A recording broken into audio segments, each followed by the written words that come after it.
家人们谁懂啊？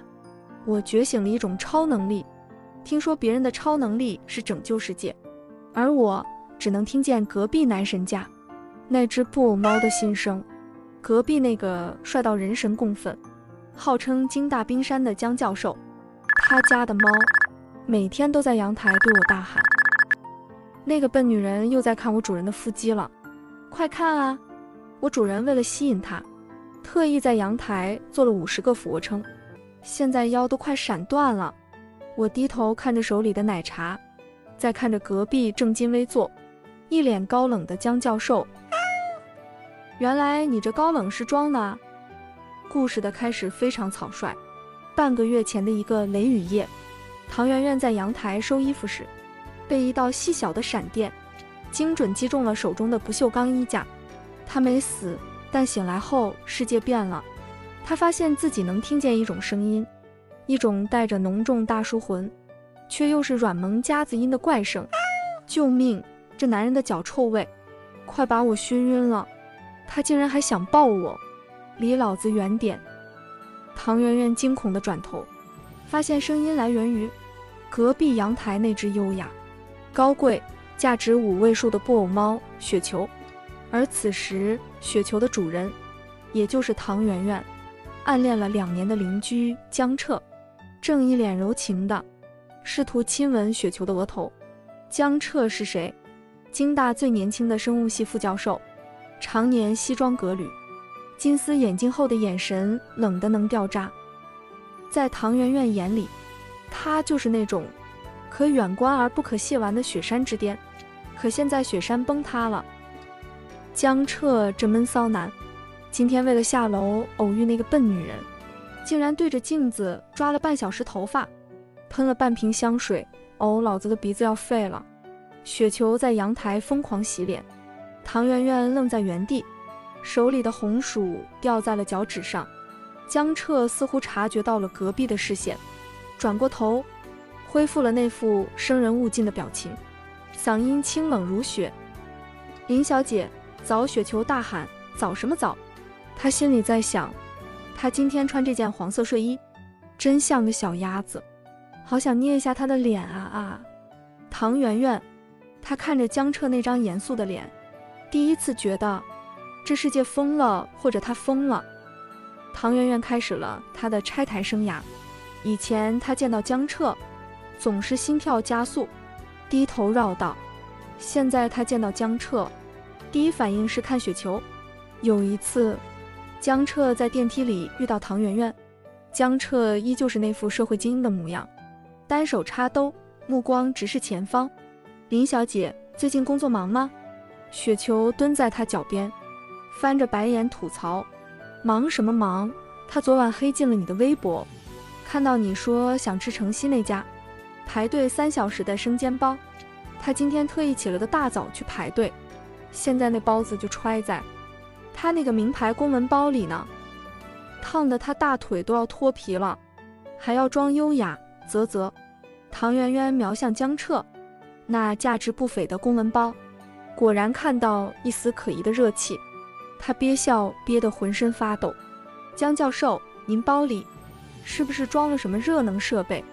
江彻推了推眼镜，面不改色：是实验室的一些恒温样本。样本个屁，是猪肉大葱味的样本吗？唐媛媛终于忍不住噗嗤一声笑了出来。江彻的耳尖以肉眼可见的速度变红了。为了进一步取证，唐媛媛甚至主动邀请江彻来家里坐坐。江彻坐在沙发上，腰杆笔挺，像是在参加国际论坛。他接过茶，语气淡淡的：林小姐家里的装修挺有个性。雪球在客厅横冲直撞，个性。他心里想的是，这沙发这么软，要是能抱着他一起看电影，死也值了。哎呦，这男人的思想真，我都不好意思听。唐媛媛喝进去的茶差点喷在江彻脸上，他决定反击。他故意坐得离江彻近了一点，手肘轻轻碰到了他的手臂。那一瞬间，雪球发出了杀猪般的尖叫。吼，他宕机了。江彻的大脑现在一片空白，他的心跳已经破120了。他想牵你的手，他在心里喊：手好软好香，救命，我要原地爆炸了。这场爱情的博弈变得非常诡异。江彻依旧维持着他冰山教授的身份，但唐媛媛已经掌握了他的全部秘密。比如江彻送他玫瑰花，艳地说：学生送的，我不爱花，扔了可惜。雪球大喊：屁，他在花店挑了2个小时，连每一朵花的叶子都要亲手修剪。他还在心里练习了50遍表白词，结果一见到人家，怂得连个爱字都吐不出来。比如唐媛媛假装和别的男生打电话，江彻坐在旁边看报纸，报纸都拿反了。雪球兴奋地在沙发上打滚，打起来，打起来。江彻现在想把那个打电话的男人塞进生化培养皿里，他在心里画圈圈，诅咒人家呢。他想大喊：你是我的！快看，他把报纸撕破了。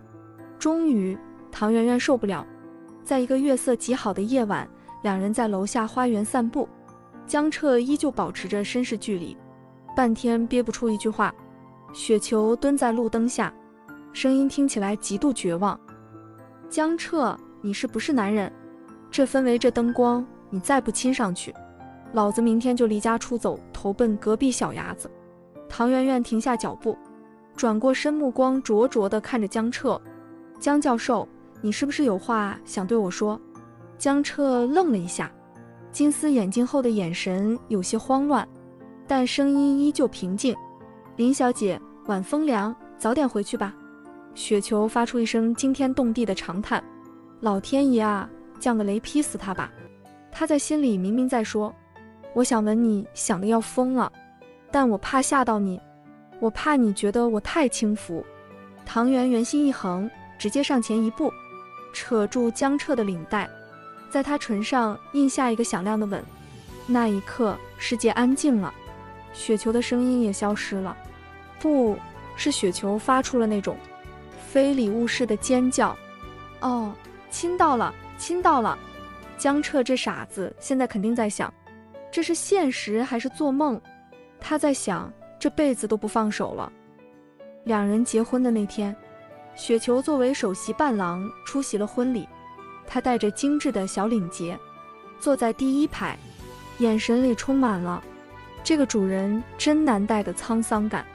当江彻牵着唐媛媛的手，站在神父面前宣誓时，江彻深情款款，声音低沉动人：媛媛，我会用我的生命守护你，给你最平静最安稳的生活。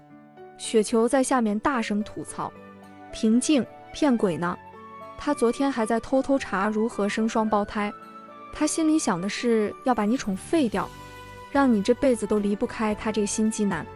唐媛媛看着江彻那张依旧清冷，却在宣誓时眼眶微红的脸，忍不住笑出了声。江彻有些疑惑地看着他，唐媛媛踮起脚尖，在他耳边轻声说：江教授，雪球说，你现在心里想的是生双胞胎。江彻那张万年不变的冰山脸瞬间红到了耳根子，他惊恐地看了一眼雪球，又看了一眼笑得像只小狐狸的唐媛媛，终于意识到了什么，他无奈地笑了，笑得极其温柔，一把将唐媛媛搂进怀里，当着全体宾客的面吻得热烈且霸道。雪球在台下翻了个优雅的白眼，人类的爱情真麻烦。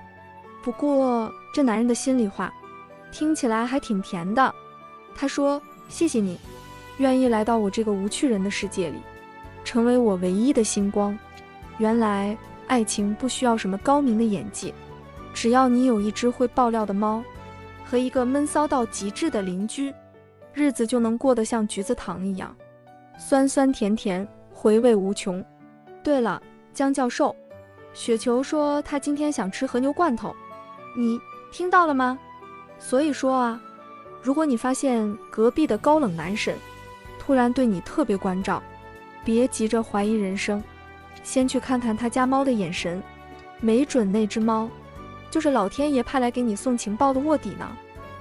好了，我是您的打翻故事茶，如果你也喜欢这种不按套路出牌的甜爽故事，或者你也想拥有一只像雪球这样嘴硬心软的助攻萌宠，请一定要动动手指，点个关注，订阅我的频道，评论区留下你想看的题材，我们下集不见不散。